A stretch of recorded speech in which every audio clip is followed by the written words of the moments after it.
Welcome to another episode of It Takes a Viking, the official podcast of the Salem State University Alumni Association. My name is Mike Mitchell, Assistant Director of Alumni Relations at Salem State, and today we're very excited to have a graduate of the class of 2009, known locally here on the North Shore as the Dot Connector. Please welcome Mikki Wilson. Mikki, how are you? So good. So glad to be here with you today. Excited. Thank you so much for joining us. So let's get right into our conversation today. You are the Dot Connector on the North Shore, but before we get into that, why don't you tell folks just how you ended up at Salem State and what brought you there?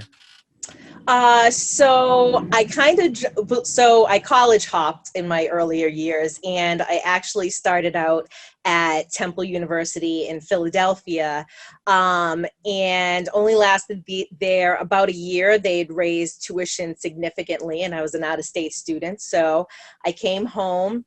It took me about a year or two, and I really missed. I love education, so I really missed the education environment. So I went over to my local North Shore Community College, Link campus, and kind of just sat there and got a couple of degrees while I figured things out and kind of what I wanted to be.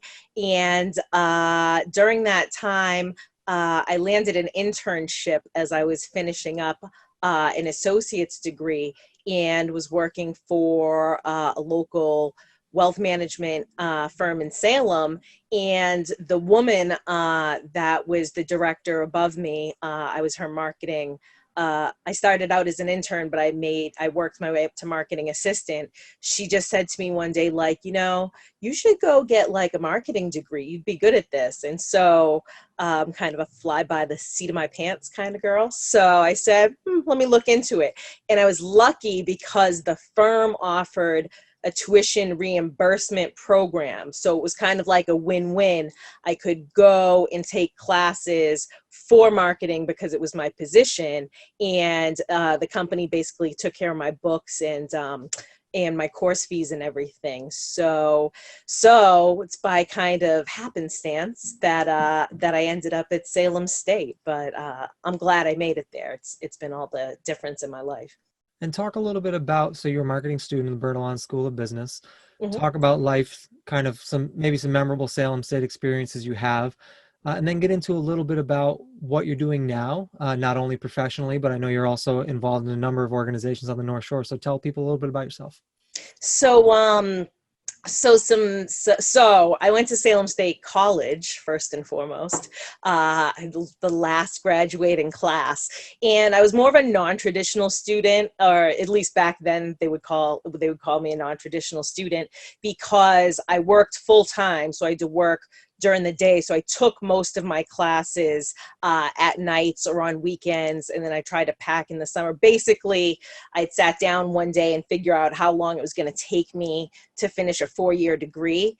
And back then, doing it part-time, I would have been about 40, which is just a year ago, that I would have graduated. And I was like, oh, that's way too long. So I just crammed it all in so that I could get it done in a reasonable amount of time. My mom was big on that. Once you stop going to school, it's harder to kind of get back in. So you should try to like get as much, done as you can. So I'm glad I took that advice. So some memories, it's funny. There are definitely some, I'm terrible with names, but there's definitely some memorable teachers, my professors. I never had a bad professor. There was never a class that I didn't enjoy, and all my classmates were awesome. But when I always go back to Salem State College, I remember a couple of things. One is walking from the parking lot of the gym, like up the hill to like the Sullivan building. And it's important for kids to be in shape because I used to hate that walk. I used to hate that walk. But I remember having a class in there, and I had to use the bathroom once. And I remember going down into the bath. I'm sure it's not like this now, but it's always funny to me because this is like a vivid memory. Going down into the bathroom, and it was like it was just like a good setting for kind of a creepy movie, because there was nobody there because it's nighttime. So it's like 8 o'clock at night. There's like a flickering fluorescent bulb, and the bathroom was like big. So you had to like go around the corner. And I was like, no, I don't want any part of this. I'm just going to go back to class. So I always remember that for some reason. But my big memory was graduation for sure. Because I tell everybody this, that's when all the classes graduated together. So your undergrad, your graduates, night, day, everybody in the old gym.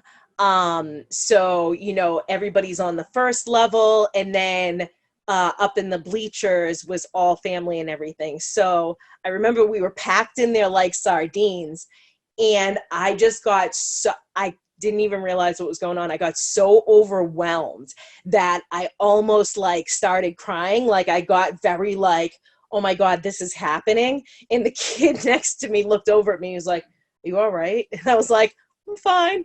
And it was hitting me like all the work I had done, all the sacrifices, not going out with friends, like, you know, really committing to this degree. Like I really did it. It was much bigger.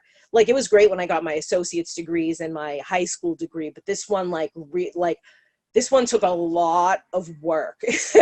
And so, so I was there, and I was trying not to like freak out in a good way, but like try to hold it together.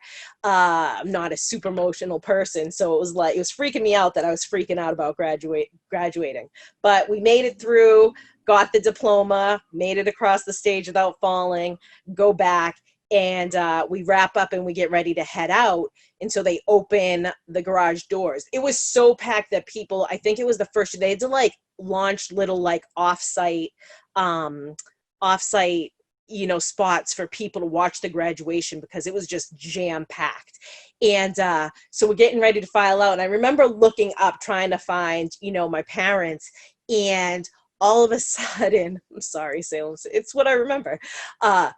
You started seeing a couple people drop like flies. It was so hot that day. And I don't know, it was just funny to me. It was like, that was it. That was my Salem State College graduation. I'll never forget it. Everybody was fine. There were no, you know, but it was a lot of people.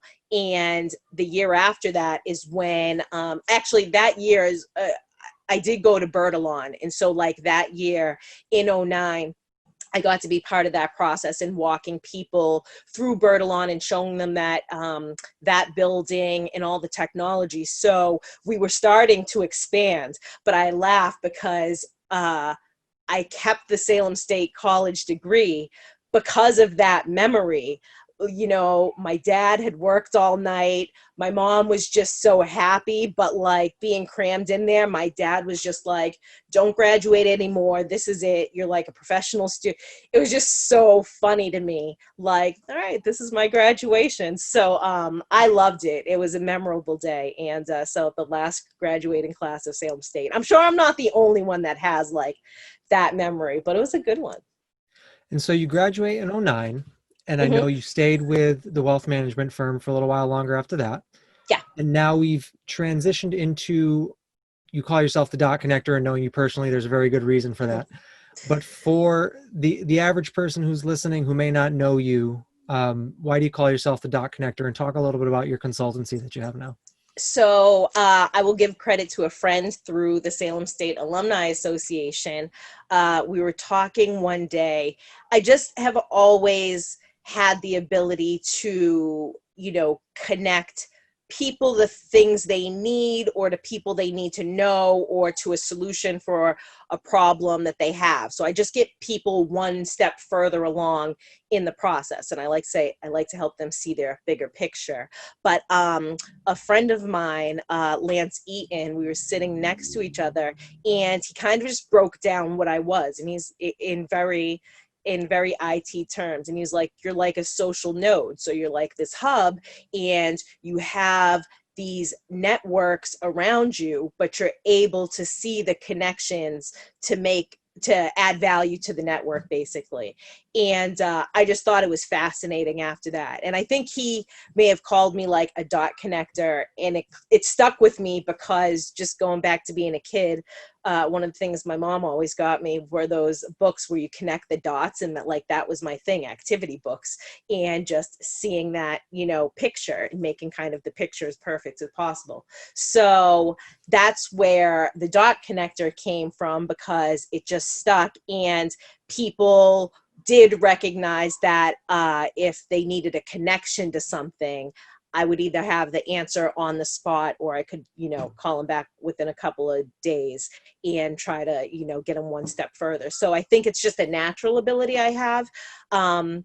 So it brought me to my business now, which is Dot Connector Consulting, which was born out of a little bit of hustle and a little bit of necessity.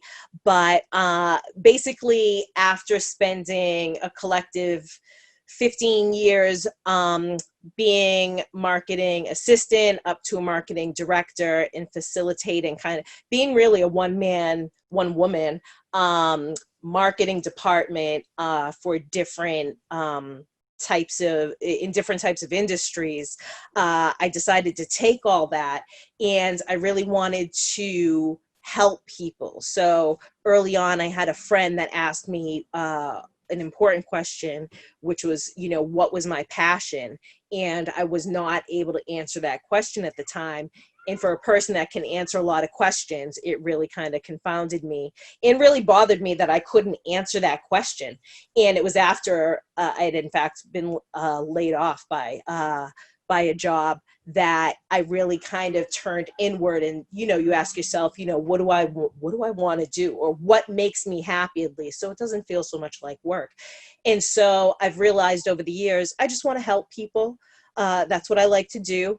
And a lot of that tends to be project related, but I want to help people win or be, their best selves. And now, particularly with entrepreneurs and small business owners that are just kind of starting up or need to figure out how they can scale and really save time. So in 2019, February, I became an LLC, and I started with kind of coaching and consulting. But it's kind of hard to sell something that's intangible. And I learned this through wealth management. So I had some people come. So I built a website for a nonprofit, and that hit a couple of people in the room that were small business owners. So within the first 6 months of Dot Connector Consulting, I was really just building websites for people that didn't have the time, didn't necessarily have the budget for what the average website costs through a web designer, or the know-how to build, their own website. And I think within the first 6 months to a year, I've built maybe 7 or 8 websites casually. So once that started happening, I said, okay, so we're a marketing firm, but, there's still all this experience I have, and I really wanted to connect the dots for people, but I had to really articulate what that meant. So kind of fast forwarding to pandemic, I joke because pandemic was actually the pause that my business needed, and that I needed in general for life, for personal reasons, but professionally, because I've always wanted to work remotely, not necessarily from home, but really from, I called the world my office, in that, I don't know, I'm just I'm kind of on the line of the Gen X or millennial. So I just don't inherently believe that I need to work inside of a box, so to speak. And for some careers you need that, yes, and that's wonderful. And there's people that thrive off of that structure. But I identified in my career working for businesses that I was a great worker and I could always get the job done, but I wasn't necessarily the best employee. In terms of showing up exactly on time was a problem I often found I had then. And that all led to, other things I've identified, which, long story short, is I wanted to work remotely. I wanted to work for myself, and I wanted to work in a way that was not traditional to, traditional, businesses. So pandemic gave me a pause, and that's when the world had to stop working in a traditional way, which made room for me to take my show on the road virtually. So what happened was it helped me articulate my services, and we've switched from a kind of a consulting coaching scope to virtual assistant services, because everybody needs an assistant and everybody has projects. So that's where we're at currently. And I've just relaunched the website, but basically it's everything that I've done in my entire career, from helping people develop websites to data entry, and I can do the coaching and consulting part for the entrepreneurs and the small business owners. Though they're really just trying to figure out how to free up their time, how to save time, and how to get ahead so that they can focus on their bottom line. And the truth is, if you don't know how to build a website, you shouldn't spend hours upon hours learning how to, when I can help you with that. And, you can spend your time on what your expertise is. So that's where we're at today. And it's really exciting, because I feel like I finally figured out what I want to be when I grow up, and I can do it on my terms. So it's working. And I think they call that manifest destiny to a certain extent. Finally. Well, it all leads to, all the roads lead to somewhere. I've always been envious of the people that know, 6 years old, I want to be a firefighter, and they go right to that goal. And it's like they knew so early on that it's just like, you can go for it. And I think on this side of it now, fortunately, is that my life has kind of been just a series. My life has been defined by always taking opportunities, no matter, without knowing where they're going to lead me. But there's not an opportunity I've never said no to. I would regret that if I did that. And so I think one of the other interesting pieces about you is that, in addition to being this professional dot connector in so many senses, is that you connect your own personal dots too in a number of different ways. And I know that for you, a big piece of that is service, not only to your clients, but also to your greater community. So in addition to your time on the Alumni Association board for the last several years, talk a little bit about some of the work you've done with other organizations on the North Shore, but then also the fun fact that I don't think a lot of people know about you unless they know you, is that you're also a competitive stand-up paddleboarder. So if you don't mind, talk a little bit about what you're doing with places like the Plummer home in Northeast Arc, and then talk a little bit about your paddleboarding life. Absolutely. And I will actually weave in one other detail in case my fellow new alumni, or really anybody that needs a good networking tip, especially kind of in the environment we were in, is that I was not always this dot connector nonprofit person that I'm about to talk about. But when I'd mentioned that I'd been laid off from a job, it was really because I was hired. My position was hired marketing. We spend money. But I was hired for a position that the organization kind of realized they didn't necessarily need. There was another position they needed more. And, operations is very important when you're scaling a company, and marketing, the more money you spend, it's a tough balance, and that's life. So when I'd been laid off from that job, I remember trying to look for a couple of other jobs, and I couldn't find anything that was at my level. There was people were looking for like a lot of what you would call like junior marketers, telemarketers, people that create flyers or stick the flyers on the windshield. And nobody wanted a person that kind of wanted to get out into the community more, because at that time, I think Salem State was the board that I was on. That, and I think it was both, Northeast Arc first and then Salem State. But I got really scared because I said, oh my God, how am I gonna, like, I need a job, I have to pay the bills. People keep telling you to enjoy the time off, but instinctually, you get a little nervous. So that is, during that time, it took only about a week, I realized how important it is to have a network.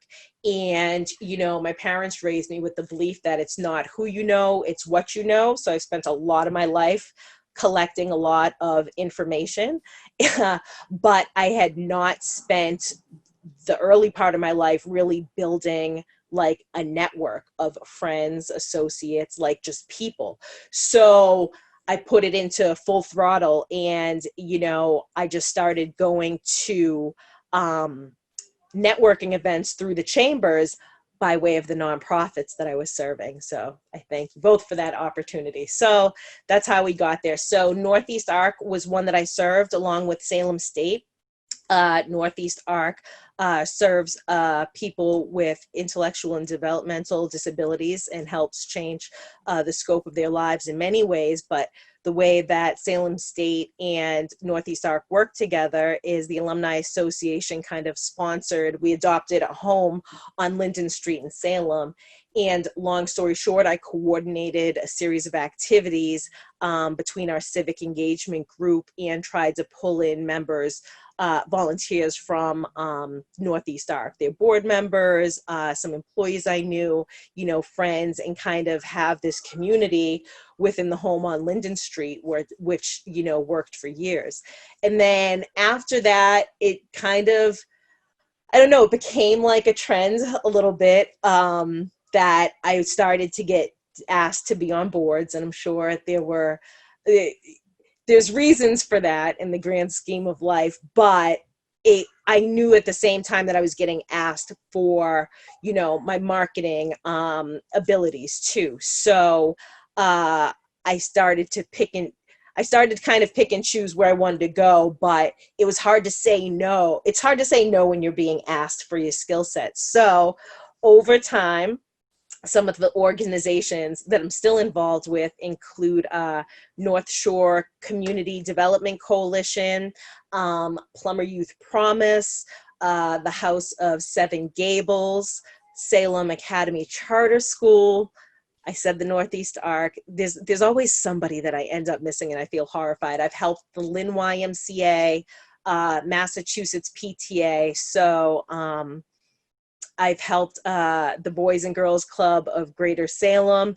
And so that's how I became the nonprofit person. But at the same time, I was meeting a lot of people and just not kind of subconsciously adding them to my network. At the same time, I wanted to be a person that I liked events and going out to events too. So all these things kind of worked, but segueing, cutting kind of to Plummer Youth Promise and how I became an avid stand-up paddler, which I love, and which is kind of a reason, stand-up paddling led me a little bit on my journey to where I am now, and wanting to be a business owner and kind of stepping back from a corporate setting.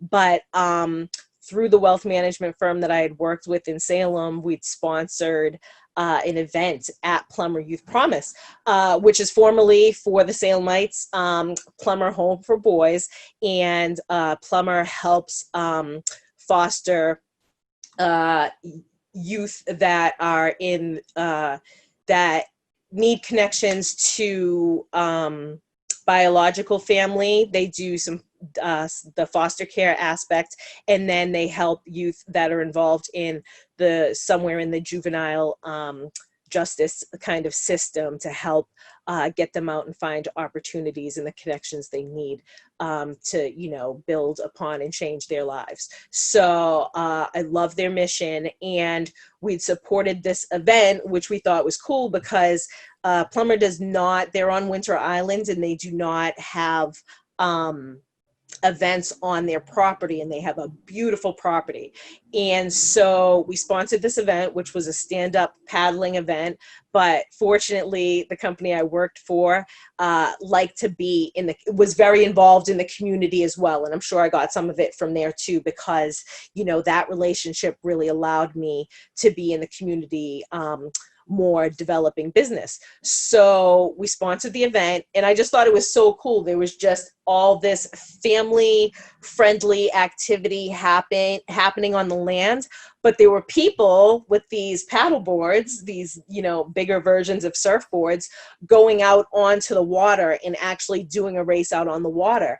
And I've seen, you know, over my life, I've seen paddle boarding, and it looks very relaxing, and I love the water and being near a beach. So I went over to a table. I'd asked a couple of questions, and we went back to work the next day. It was great because I actually got a client while I was at the event, which is kind of unheard of when you're selling a service on land at a activity related event.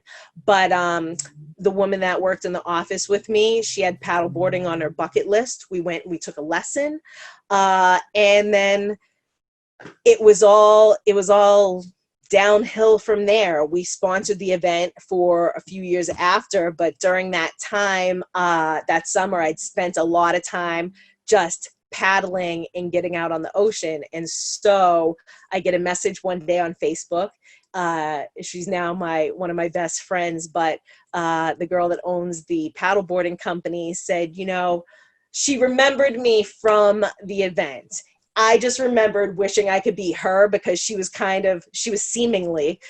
the business, but she was seemingly like laying on the grass, telling all these kids where to put the boards and everything. She just looked so peaceful, but she was still like running business. I remember thinking I want to be her. And then in a conversation that we'd had later, she said, I don't know, there was just something about you, and I felt like I needed to know who you were. So again, fate has it. But she sent me a Facebook message and asked me, she said, hey, you know, do you want to be on this race team that I have? And I thought she might be messaging the wrong person, because I never thought that I displayed any athletic capabilities to her that would make her send me this message. But took the risk. I actually broke down the money. I thought that being on a race team would be less expensive than actually buying a full summer membership of getting being set up with a paddleboard. And so that started my journey into paddleboarding. So every year since then, I have raced in the stand-up paddleboard race to benefit Plummer Youth Promise. I've raised, I think, about $1,500 up until the pandemic, and I've had some great local businesses sponsor me, family, friends, community, and that I am a hands-on type of volunteer. That's what I think I'm best known for. So if I can get in there, roll up my sleeves, build something, compete for something, I'm in it to win it. So it's funny, through all the nonprofit things, they've kind of connected me to all the people and the opportunities, that I've had. And I'll just digress and tell this one little side story, because through stand-up paddleboarding, I took an opportunity to take a retreat at kind of a tough point in my life. I lost my mom in 2015 to ovarian cancer. And then about 9 months after that, my dad had a massive stroke that he ultimately, I like to say that I helped him recover from, because I was his primary and sole caregiver. So, I was working full time for a corporate job. I was taking care of a parent full time, which really just spins your life around in a way that you cannot even be prepared for. And my one outlet was always paddleboarding, because I could just get out on the water and clear my mind and think about, what I had to do next. So the opportunity came to take a retreat to Puerto Rico. It was the year after Hurricane Maria. And so I'd arranged, somebody to help watch my dad while I was gone, because I just needed a minute to breathe. So I went to Puerto Rico, best trip of my life, but my friend and actually my first client is a global retreat planner, Soul Shine Retreats. Her name's Carrie. And her and her now husband, they too just like live this really cool life where they're traveling always, they're working, but they're traveling. It's just not this traditional kind of career that my parents kind of painted the picture that I needed to have, this certain kind of structure and stability and everything, which is all good. But, as we get older, we figure out, the things that make us happy in life. So I'd had a side conversation with them and said, I'm kind of in this place where I think I might have to leave my corporate job so that I can take care of my dad full time. And we just kind of had a life talk about like what, how to be happy in life. And they kind of advised me, you have to do what makes you happy and you have to make the right decision, for you. And I came back from that trip at this time, I was making that decision whether or not to leave the job. And when I came back from that trip, I ultimately had to, go in and have a meeting and make that decision. After that talk with them, I just knew what I was going to do. I was going to come back. I was leaving the corporate world. I was not going to regret it. I kind of ultimately realized I was going to miss probably my profit sharing plan more ultimately than anything else. Real talk. And so I just had to let go and stop worrying, stop doing this thing of like putting all the pieces in place and try to control my life so much that it just wasn't manifesting joy.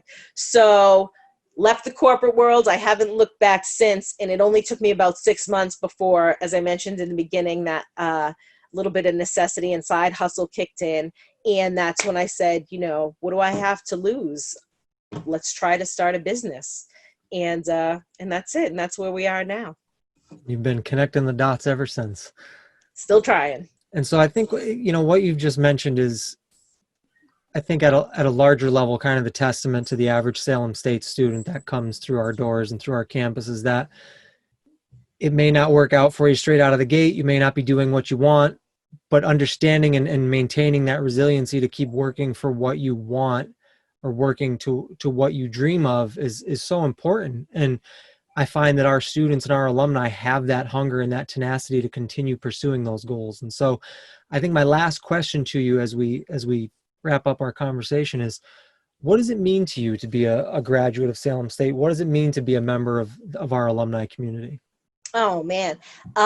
So many things, because to be honest, had I not taken the initiative to actively join my Salem State, Viking community, I don't, we never know, but I don't know where I'd be, but certainly probably wouldn't be in the place where I'm at now, which is happy. And I think, kind of starting to really live out my dream and my potential, right? Because everybody talks about this potential in living up to that. But the first thing I would tell, and I do tell this to students and new alumni, is stay connected to the alumni.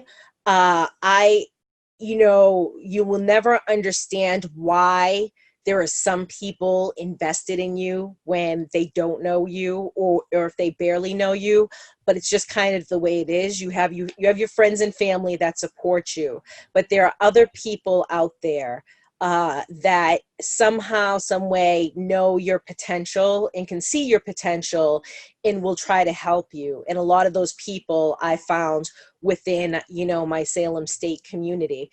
And then just I think giving back has always been important. I remember early on in college, they kind of, somewhere along the line, you hear this conversation. It's not direct, but it's kind of the underlining, I think, of colleges and university is that, we're prepping you to be successful. And hopefully when you get out there and you're a success, you come back. And the message is not giving back necessarily, but come and, show the university what you've done and give back in a way that's meaningful to you, whether it's talking to the students about your experience, giving back in a financial way, or just being part of the fabric of the university. So when I graduated, I kind of got scared, like, oh God, we're graduating again. And, you know, where am I going to go after here? So the one thing I really wanted to make sure I held fast onto was my Viking community. So I think that same year, you know, I self-nominated to be on the board of directors. I just really wanted to stay connected and, you know, keep going in a direction that people suggested I go. So it's really made all the difference. And the funny thing is, especially through being a student, ultimately supported, you kind of grow with the university too. So I feel like every time the university expands or we do something better, I'm so proud. You know, I invested a lot of time into Salem State, but they also invested a lot of time into me, you know, as well. So it's been an amazing journey. So I tell everybody, just stay, you know, connected, whether it's through, you know, it doesn't have to be maybe as active as I am, but, you know, being part of an event or helping a student, you know, and really kind of helping keep each other on this path to success. It's a great thing. And so in that same vein, as we talk about staying connected, if somebody wanted to follow the Dot Connector journey or connect with you directly, where could they find you on social media? Everywhere. So first of all, my website is www.connectorconsulting.com. You can find me on Facebook, Mikki, M-I-K-K-I, Mikki L. Wilson. Easy to find. My picture will usually involve a paddleboard. You can find me on Instagram at Mick, M-I-K, Connects Dots. Same thing on Twitter. And I think those are my main forms of communication. But if you're interested in connecting with me directly, how I started becoming the Dot Connector was, instead of traditional networking where I go into a room and I shove a card into somebody's hand and I give them a pitch, I would ask people questions about themselves, and then I would invite them out to, I've had a lot of coffees and a lot of lunches and a lot of dinners over my years. But I would invite to just connect with people on a personal level to learn more about them.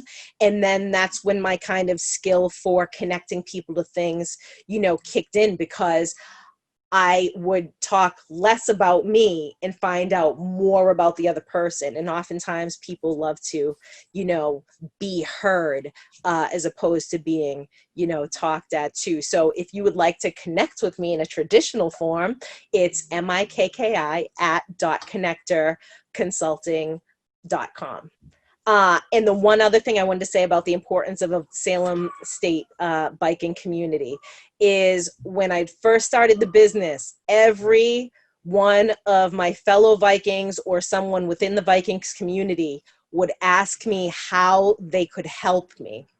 And I had no clue how to answer this question, because I was so used to helping people that I've never thought about the help that I needed. And so I was thinking about this last night when I was prepping for this interview. I remember President Keenan asking me, like, if there's anything I can do to help you, just let me know what it is. So I am not making a general plea, but I had the epiphany last night, is I am at the point where I can ask people for help by, if they are interested in my services or know somebody that might need a virtual assistant, check out my Instagram, Facebook. Oh, we have Dot Connector Consulting on Facebook as well. Check out any one of my channels, and feel free to send somebody my way. So. Well, thank you very much for your time, Mikki. It's been great catching up with you and connecting dots once again, as we do from time to time. Thank you. This has been another episode of It Takes a Viking, the official podcast of the Salem State University Alumni Association. I'm Mike Mitchell, Assistant Director of Alumni Relations, and until next time, thanks for watching.